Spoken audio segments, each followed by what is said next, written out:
नमस्कार मंडळी, गोकुळ फार्ममध्ये आपलं स्वागत आहे. हे आपलं इकडचं क्षेत्र जिथे आपल्या आंब्याची लागवड आहेत, अद्रक आहे, पलीकडे शेवगा वगैरे, भाजीपाला, ज्वारी वगैरेची आपण लागवड केली आहे. त्यानंतर हे इथलं आपलं क्षेत्र आहे ज्याच्यामध्ये आपण आता बाजरीची आणि मठाची लागवड करत आहे.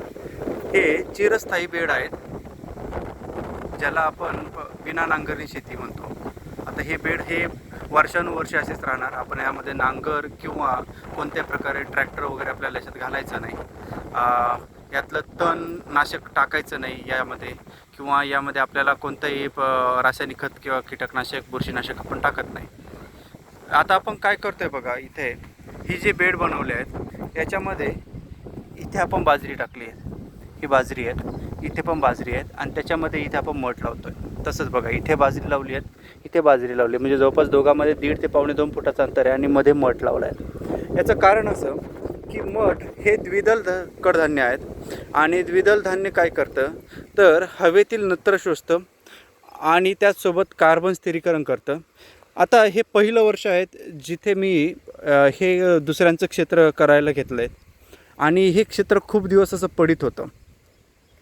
कालच खूप सारा पाऊस होऊन गेला, पण जमीन खूप वर्ष पडीत असल्यामुळे इथे सॉईल पोरोसिटी चांगली झालेली होती, कारण यामध्ये कार्बन छान पद्धतीने स्थिर झालेला होता. त्यामुळे काय होतं आहे की पाणी कुठेही साचलेलं तुम्हाला दिसत नाही आहे. आणि हाच फायदा असतो विना नांगरणी शेतीचा, की तुम्हाला रान लगेच कोरडं होतं, पाणी जे जमिनीत लगेच शोषलं जातं, जिरलं जातं, कारण तिथे मुळं जमिनीत होती. ते मुळांनी जिथे मुळं कुजली आहे, झाडाचे खोड वगैरे कुजले आहेत, तर तिथे कार्बन असल्यामुळे तिथे पोरोसिटी तयार झाली, पोकळी तयार झाली, त्यामध्ये पाणी लगेच खाली शोषलं गेलं, आणि जमिनीला वापसा पण देखील लगेच आला आहे. बघा, हा वापसा आलेला आहे पूर्णपणे. आता बघा, आपण इथे ही बाजरीची लागवड करत आहोत. प्रत्येक 1.5 ते 2.25 फुटावरती बाजरी लावली जाते. हे आपलं घरचं प्युअर गावरान असं बाजरीचं वाण आहेत, आणि त्यामध्ये मागून आपण मठ लावत येत आहे. मठाचे 2 प्रकार लावतो आपण. राजस्थानी कमी पाण्यावरती येणारा मठ जो गावरानच असेल, आणि इकडनं महाराष्ट्र आणि साऊथ इंडियाचा जो मठ आहे तो निम्म्यातनं आपण पलीकडे लावणार आहे. आणि दोघांमध्ये अभ्यास करणार आहोत की काय फरक असतो, किती काळ असतो, कशा पद्धतीने वाढ होते, आणि कशा पद्धतीने ताण वगैरे झेलू शकतात.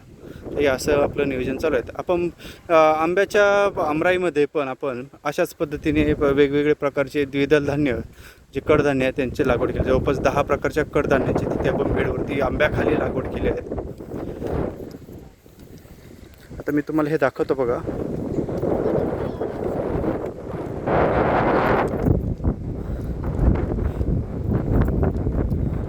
मी ही हाताने टोकून बाजरीची लागवड करत आहे, त्यामुळे ते महत्त्वाचं आहे. जरा इकडे घ्या तुम्ही, इथे घ्या, जास्त वरती नका, मध्ये लागवड करायची आहे मठाची.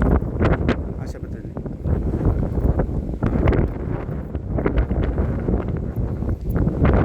जेवढं लांब अंतर असलं तेवढं जास्त फुटवा धरला जातो.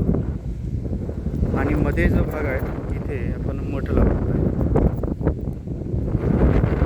याविषयी मी तुम्हाला रेग्युलरली अपडेट देत राहील की आपल्याला लागवड कशी होते, वाढ कशी होते, आणि याचा रिझल्ट कसा भेटतो. धन्यवाद.